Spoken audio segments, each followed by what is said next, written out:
Hiya Colin, great to meet up with you as always up at the range, do some further work on your game. Just a quick recap on the key points. I know we've discussed things on the forum, so you're pretty clear on what you've got to try and do. The body or the hips are sort of out racing the arms again, and as a result we're tending to get a situation where we dump the wrists coming into impact. One of the things we looked at was the right arm at P6, still maintaining quite a just before actually, let's have a little look at it at say P5.5, still maintaining quite a lot of flex in the right arm. Left arm's got that bent look to it again, which it can get sometimes when the backswing gets a little bit long and the wrists have already started to uncock in an attempt to reach the golf ball.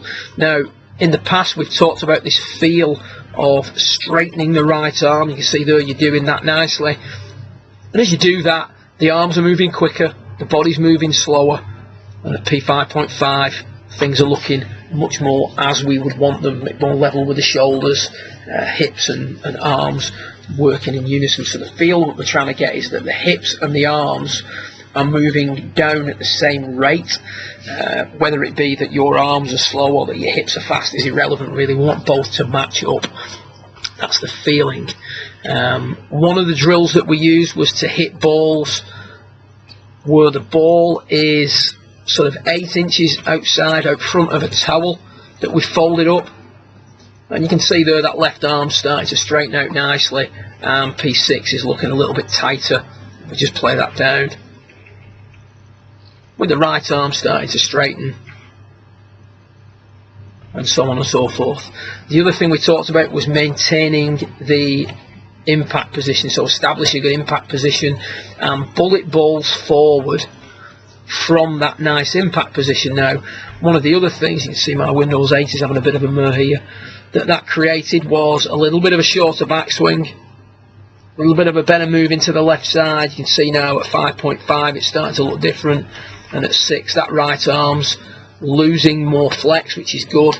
The left arm's looking straighter and more advanced, and as we come into impact we've got much more shaft lean than what we're experiencing at the start of your session. So things are starting to marry up much better at that stage.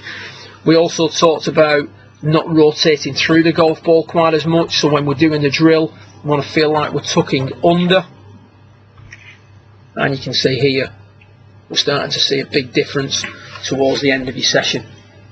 With driver we got a little bit long, we lost pressure under the right arm at the top, a little bit across the line, stuck underneath, right heel popping up.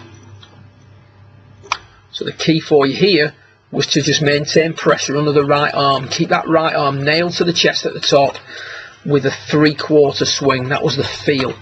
Now you can see there at the top that's a completely different position than what we saw a couple of swings before. So swing 41 versus swing 43. So pressure under the right arm, 3/4 backswing. From there now,